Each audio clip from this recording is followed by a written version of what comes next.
everybody, welcome back. My name is Abby. I'm with Fitness is Medicine. Today we're going to do another great workout you can do in your home.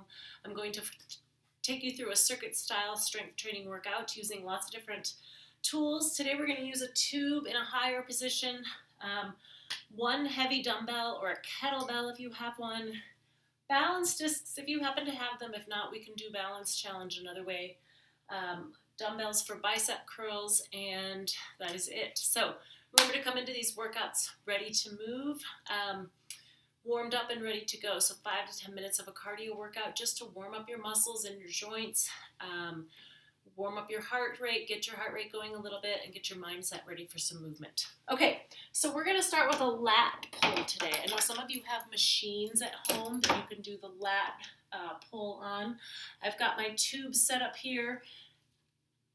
I've got them looped through the top of my door. I don't have high vaulted ceilings. If you happen to have vaulted ceilings and you can loop them around something higher, you can either do this on one knee, or you could sit on a ball, or even sit on the edge of a chair. There's lots of different ways to make this work.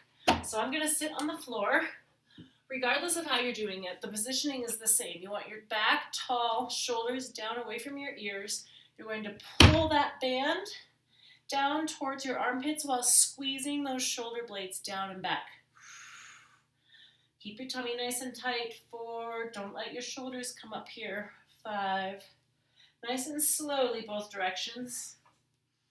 Now you can double up on bands for this one to make it a little more challenging, or you can wrap it around a little bit more. You could wrap it through the loop a couple times to kind of tighten it up a little more. 2 more, 9,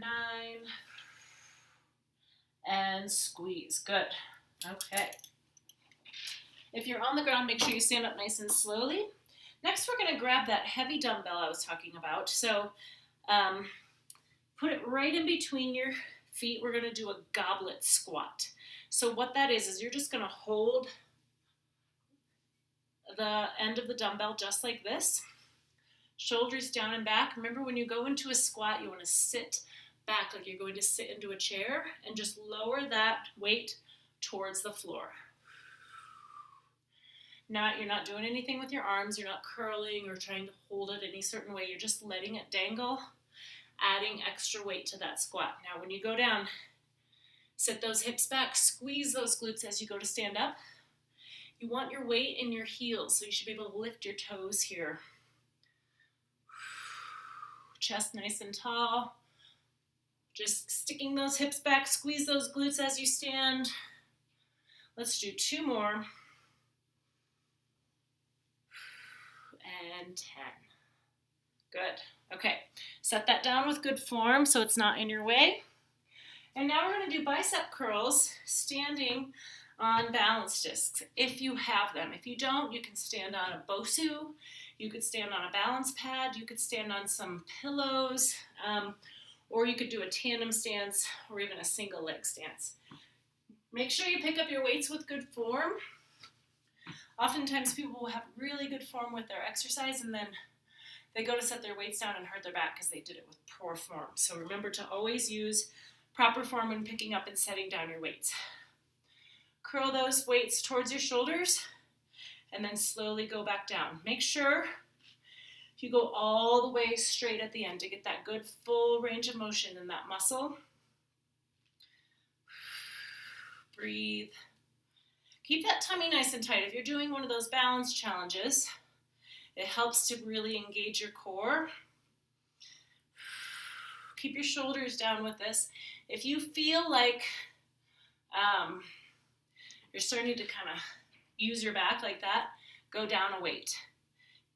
You should be engaging your core and working hard, but your arms are doing the work here. You don't want your back to start to take over. Let's do 2 more. Nice and slowly, all the way straight. And 10. Good.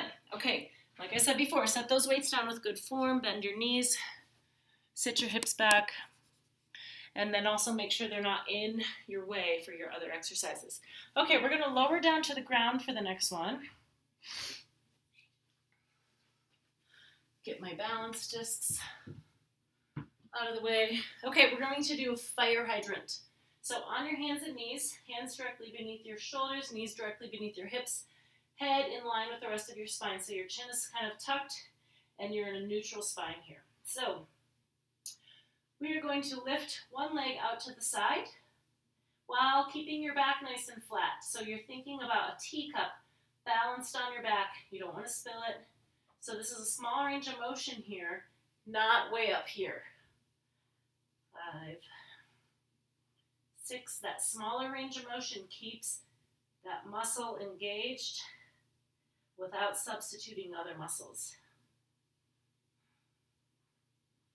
And rest. Other side, remember where your head is. It's common to either want to look up or to look down to see what you're doing. And it's okay to check it, but then get your neck back in that happy position. Kind of chin tucked, right in line with the rest of your spine. Flat back.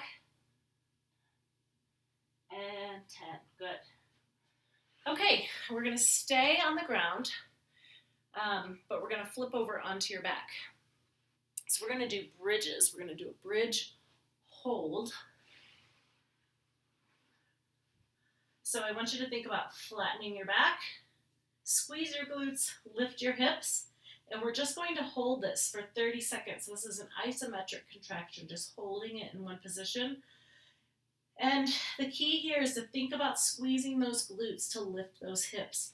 Not necessarily that you're trying to put your hips as high as you can.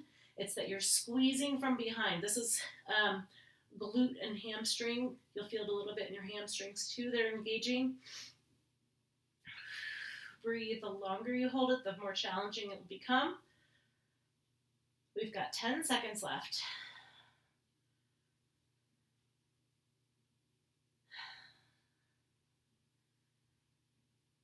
And rest. Good. I actually did that just a little bit longer than 30 seconds. You can pull your knees into your chest to stretch that out. Now we're going to stay on the floor and we're going to flip back over onto your hands and knees. For the last one, we're going to do a plank. So you are welcome to do this either on your hands or your elbows. We're just going to hold it, not do any other movements with it. If you have wrist pain or shoulder pain, sometimes it's easier to do it on your elbows. Step back one foot, step back the other foot. Again, you want a good flat back, keeping your head in neutral, not looking down or up. Just keep that chin tucked, just looking right at your hands. Breathe. Think about pulling your tummy in towards your spine. Also, keep your hips flat. It's really common to kind of start inching those hips up. Also, commonly I see people with their shoulders like this, their elbows are kind of way far out, so walk up over those elbows. Breathe, keep breathing. 3, 2, 1, rest. Now, if you need a break in between those and it's getting really hard to hold them, you can put one knee down, kind of alternate, or you can obviously drop to your knees all together, or do them up on your hands and then drop to your knees. So shortening that lever to make it a little bit easier to do. Okay, go through those 1 or 2 more times, add a little cardio in between, keep that heart rate up, and follow with a good cool down and stretch. If you have any questions or need any modifications, please let me know. Otherwise, enjoy your workout, and we'll see you next time. Thanks, everybody.